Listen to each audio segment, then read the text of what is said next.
video នេះខ្ញុំបង្ហាញបងប្អូនអំពីរបៀបបង្កើត Facebook page មិនថាសម្រាប់អាជីវកម្មឬប្រើប្រាស់ផ្ទាល់ខ្លួនជាដំបូងបងប្អូនចុចលើកម្មវិធី Facebook មកបងប្អូនមើលតាមប៊ិចដែលខ្ញុំរេមកណា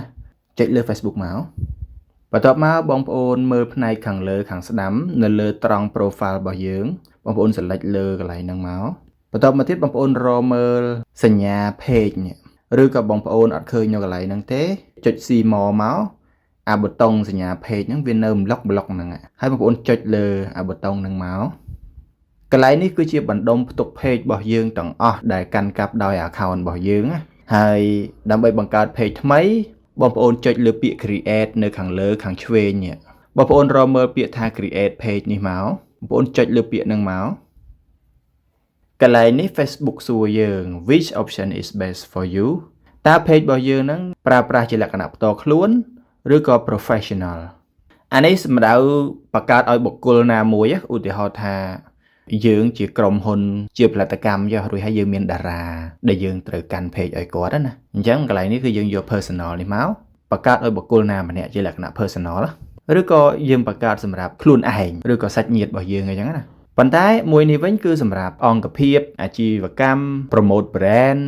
និយាយរួមស្អីក៏ដោយដែលមិនពាក់ព័ន្ធទៅនឹងបុគ្គលជាលក្ខណៈផ្ទាល់ខ្លួនណាជាលក្ខណៈ personal ដាច់ដោយឡែកបើអត់ពាក់ព័ន្ធនឹងមនុស្សអត់ពាក់ព័ន្ធនឹងបុគ្គលទេបងប្អូនយកខាងក្រោមមកករណីខ្ញុំនេះខ្ញុំយកខាងក្រោមបន្ទាប់មកយើងចុចពាក្យ next ខាងក្រោមនេះមកអូខេបងប្អូនយកខាងលើនេះមកហើយចុចពាក្យ next ខាងក្រោមនេះបន្ទាប់មកយើងដាក់ឈ្មោះ page select លើប្រអប់នឹងមកហើយដាក់ឈ្មោះ page មកខ្ញុំឧទាហរណ៍ថារក្សាភ្នំពេញធូយ៉ាឧទាហរណ៍បន្តទៅទៀតចុចពាក្យ next នេះកន្លែងនេះគឺជា category គឺជាប្រភេទនៅក្នុងសាលាអាជីវកម្មរបស់យើងឬក៏ក្រុមប្រភេទដែលជាវត្ថុបំណង page ដែលយើងបង្កើតបងប្អូនដាក់តាម category មកហើយកន្លែងនេះបងប្អូនអាចដាក់ត្រូវដាក់ខុសតិចតួចឯងក៏មិនអីដែរចាំយើងកែតាមក្រោយក៏បានដែរឥឡូវយើង select កន្លែងប្រអប់នឹងមក page ដែលខ្ញុំបង្កើតនេះគឺភ្ញៀវរបស់ខ្ញុំគាត់ចង់បានសម្រាប់យកទៅលក់សម្លៀកបំពាក់អញ្ចឹងកន្លែងនេះគឺជា clothing មែនទេយើងសរសេរពាក្យ clothing មកនេះ clothing brand អូខេបន្ទាប់មកមើលតើមានអីទៀតទេអត់មានទេអញ្ចឹងយើងចុចពាក្យ create មកផាច់បងប្អូនចាំបន្តិចទៅអូខេមកដល់កន្លែងនេះមានចំណុចមួយចំនួនដែលយើងត្រូវបំពេញកន្លែងនេះគឺ bio នេះគឺជាសំណេរមួយបន្ទាត់ដែលវាមាននៅខាងក្រោមឈ្មោះហើយនឹង profile page របស់យើងណាឧទាហរណ៍ថាហាងហ្នឹងគឺជាហាងឈ្មោះរក្សាភ្នំពេញធូហើយយើងចង់ដាក់ bio ថាមានលក់សម្លៀកបំពាក់នារីតាន់សម័យអីចឹងទៅអាហ្នឹងគឺជា bio ដែលយើងអាចដាក់ប៉ុន្តែនៅទីនេះខ្ញុំអត់ទាន់ដាក់ទេចាំខ្ញុំបង្ហាញពេលក្រោយពេលដែលខ្ញុំរៀបចំ page ហ្នឹងឲ្យទៅជា professional ណាខ្ញុំនឹងបង្ហាញទៀតអញ្ចឹងកន្លែងហ្នឹងអាចដំឡងសិនបាន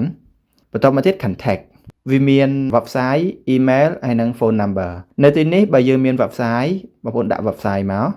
ហើយបើមាន email ដាក់ email មកអត់ដាក់ក៏បានដែរ email សម្រាប់ប្រទេសកម្ពុជាដូចជាមិនសូវជាតាក់ទងគ្នាតាម email ទេអញ្ចឹងបាច់ដាក់ក៏បានដែរប៉ុន្តែបើហាងបងប្អូននឹងមាន list product នៅលើ website អញ្ចឹង website ត្រូវដាក់បើអត់ក៏បានដែរបន្តមកទៀត phone number លេខទូរស័ព្ទអាហ្នឹងសំខាន់ណាស់គឺត្រូវតែដាក់ឧទាហរណ៍ថាលេខ097 939កន្លែងនេះគឺវាចេញក្រហមអត់ឲ្យសរសេរបែបហ្នឹងទេគឺយើងត្រូវដាក់លេខកូដប្រទេសអញ្ចឹងកូដប្រទេសយើងគឺ+855អូខេវាចេញឲ្យនេះបន្តមកទៀតគឺ location បងប្អូនត្រូវបំពេញដូចគ្នាដើម្បីឲ្យ page របស់យើងហ្នឹងភ្ញៀវគាត់ស្រួលសម្គាល់ថាទីតាំងលក់របស់យើងនៅឯណាទោះបីជាបងប្អូនមិនមានទីតាំងក៏ដោយទោះបីជាលក់ online ក៏ដោយយ៉ាងហោចណាស់បញ្ជាក់ទីក្រុងឲ្យគេដឹងថាយើងលក់នៅក្រុងណាខេត្តណារាជធានីណាអញ្ចឹងណាបងអញ្ចឹងកន្លែងនេះ address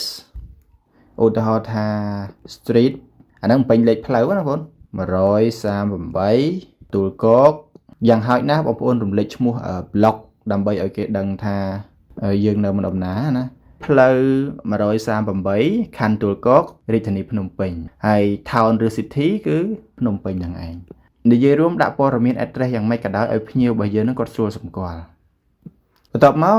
យើង select មកនេះ វាមានភ្នំពេញច្បារអំពៅច្បារអីចឹងទៅនៅទីនេះខ្ញុំដាក់ភ្នំពេញដោយសារ page ហ្នឹងគឺជា page លក់ online មិនមានហាងជាក់លាក់ទេអូខេយើងគ្រាន់តែដាក់ភ្នំពេញហើយ zip code ភ្នំពេញបងប្អូនដាក់ក៏បានមិនទាន់ដាក់ក៏បានដែរអូខេយើងទៅមុខទៀត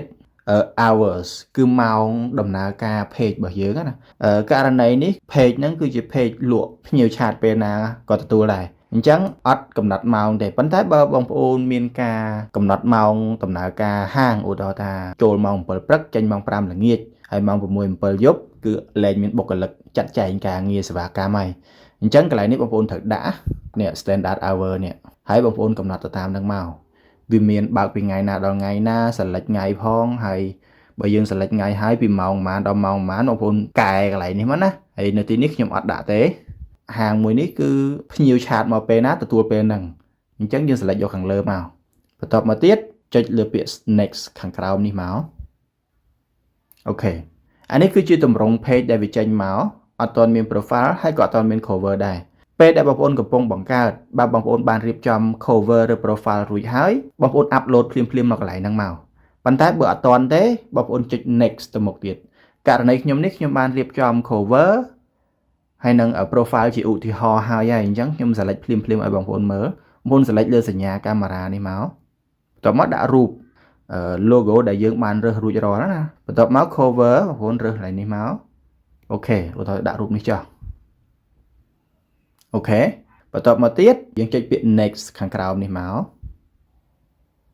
អូខេកន្លែងនេះវាដាក់ថា invite friend គឺយើងអាច invite មិត្តភ័ក្តិសាច់ញាតិរបស់យើង4 10នាក់អីចឹងមកហើយដើម្បី invite បងប្អូនអាចចុច select all ក៏បានឬក៏ invite រើសមនុស្សក៏បានតែ1 2 3 4អីចឹងទៅហើយចុច invite មកប៉ុន្តែករណីខ្ញុំនេះគឺខ្ញុំអត់ invite ទេតោះមកយើងចុច next មកអូខេ stay informed about your page វាមាន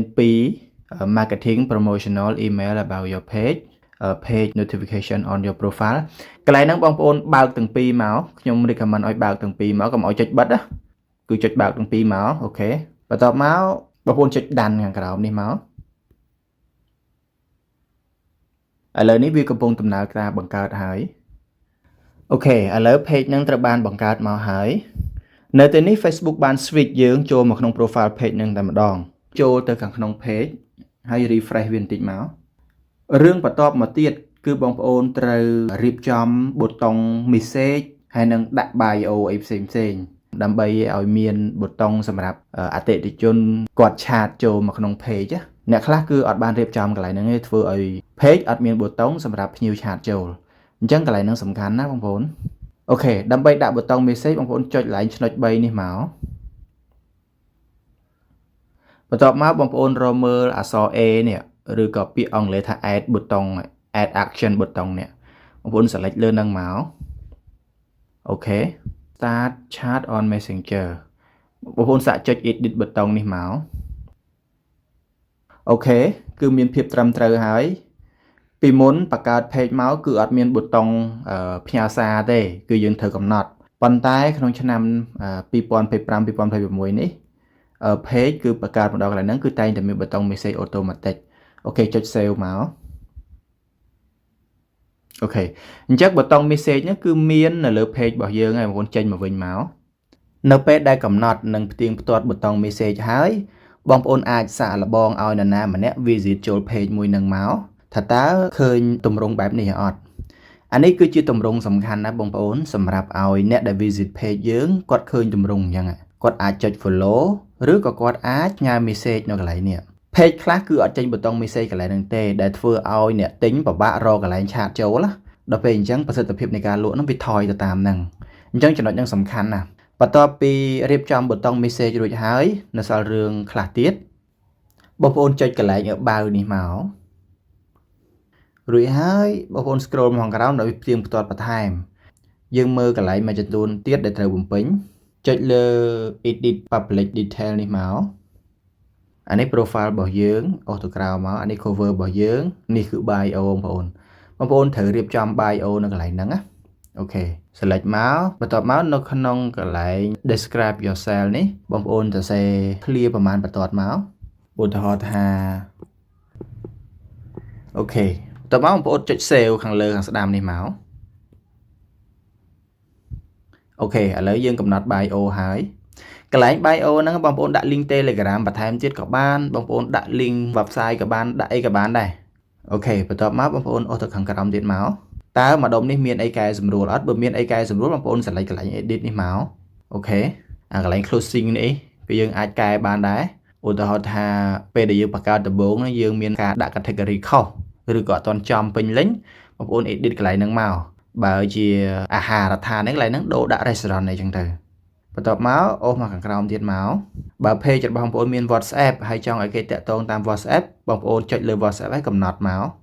email មិនចាំបាច់ដាក់ក៏បានដែរ add service area កន្លែងហ្នឹងមិនចាំបាច់ដាក់ក៏បានដែរកន្លែងនេះទៀត add hours ដូចខ្ញុំនិយាយអញ្ចឹង page មួយនេះគឺមិនសម្រាប់កំណត់ពេលវេលាបើកបិទហាងអីទេអញ្ចឹងអត់ទាន់ដាក់ទេ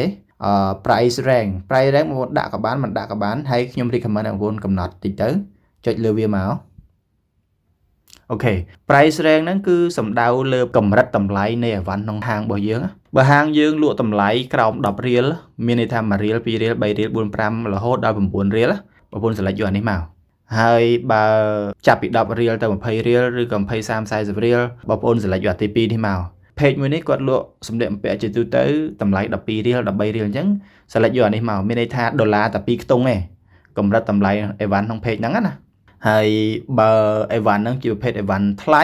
select ដុល្លារ3ដងនេះមកហេតុអីបានព័ត៌មានកន្លែងហ្នឹងសំខាន់ដែរបងប្អូនគឺសម្រាប់ភ្ញៀវដែលគាត់ចង់ដឹងថាតើ page នេះលក់អីវ៉ាន់កម្រិតតម្លៃបែបណា